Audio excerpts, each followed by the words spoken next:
The world has entered one of its most dangerous moments in decades. What began as a tense, Cold War-style rivalry between Iran and Israel has erupted into a direct, full-scale military conflict. On June 12, 2025, after months of rising tension, intelligence leaks, and failed diplomacy, Israel launched an unprecedented series of airstrikes on Iranian soil strikes that have since triggered a chain reaction across the Middle East and beyond.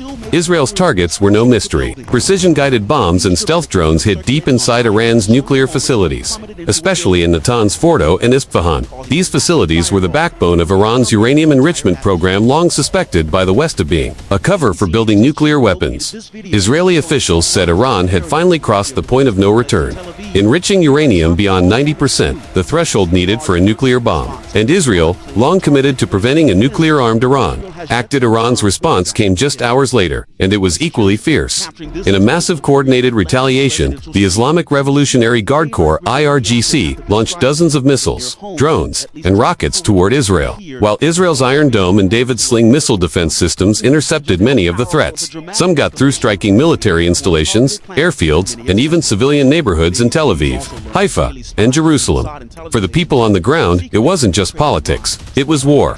It was real.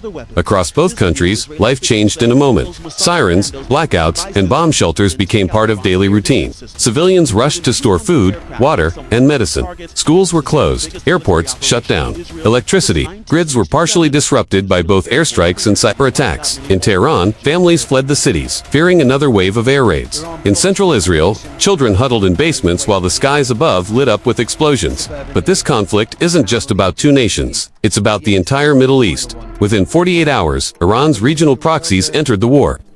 Based in Lebanon, launched hundreds of rockets toward Israel's north. Simultaneously, Iranian-backed militias in Iraq and Syria targeted U.S. bases and Israeli-linked sites, escalating fears of a multi-front war. Israeli forces retaliated with airstrikes on Hezbollah command posts in Beirut, on militia targets in Syria, and with a limited ground operation near the Lebanon-Israel border. By June 17, the situation had grown into a regional conflict with global implications. The United States has moved to carrier strike groups into the Persian Gulf and Eastern Mediterranean. U.S. bases in Kuwait, Qatar, and Bahrain have gone on high alert.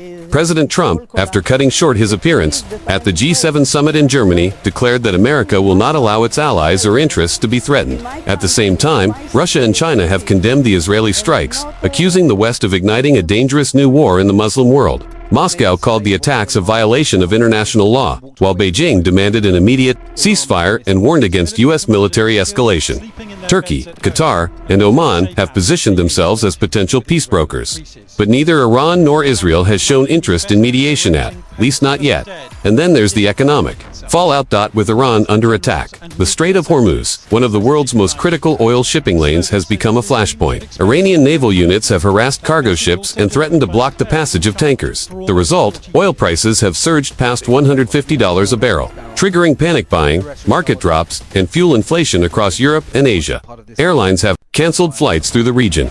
Insurance premiums on Gulf shipping have tripled overnight, and economic analysts are already warning of a global recession if the war continues. In Israel, Prime Minister Gantz has addressed the nation multiple times, framing the war as an existential battle. He stated, "We are not at war by choice. We are at war because we were given no other option. The Iranian regime seeks our destruction and we will not allow it."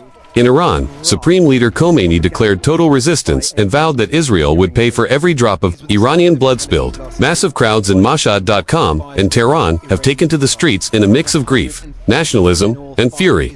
Meanwhile, the humanitarian toll is growing at an alarming pace. In Iran, more than 300,000 people have been displaced from urban centers like Isfahan, Tehran, and Bushehr. Hospitals are overwhelmed. Supplies of basic medicine, fuel, and food are beginning to run low due to Israeli strikes on logistics centers. In Israel, at least 60,000 residents near border zones have been moved to emergency shelters. The civilian death toll across both countries has now passed 3,500, with thousands more injured. And the war is only intensifying. Israel is rumored to be considering a ground incursion into southern Lebanon to destroy Hezbollah launch sites once and for all. Iran, meanwhile, has begun moving missile batteries closer to the Iraqi border, potentially aiming for longer-range strikes or launching sites beyond its own soil, tactically designed to complicate Israeli and U.S. response strategies. Is also in full swing. Iranian hackers have reportedly targeted Israeli energy systems, banks, and even air traffic control. In response, Israeli cyber units have disabled communication infrastructure in parts of western Iran. Some reports suggest attacks on global financial networks could be next, a terrifying reminder that this war won't just be fought with bombs and bullets. And yet, as grim as the situation appears, the most dangerous part may still lie ahead. If Iran activates its nuclear research and attempts to weaponize its remaining uranium stockpile, will Israel launch another wave this time, possibly with U.S. support? Will Iran strike U.S. military bases directly, pulling Washington fully into the war? Could nuclear-capable submarines or long-range ballistic missiles be used in a way that redefines modern warfare forever? The United Nations Security Council remains in deadlock. Veto powers are split, and peace talks seem like a distant dream. Some nations have begun quietly evacuating their citizens from Tel Aviv, Tehran, Baghdad, and Beirut. International NGOs warn of a cascading refugee crisis. The World Health Organization says it cannot safely operate in affected regions. UN aid convoys are stalled at border crossings. And so, the world watches. In the shadow of missiles and sirens, diplomacy has so far failed. This war is not a one-day event or a single mistake. It is the product of years of mistrust, missed opportunities, and geopolitical rivalries.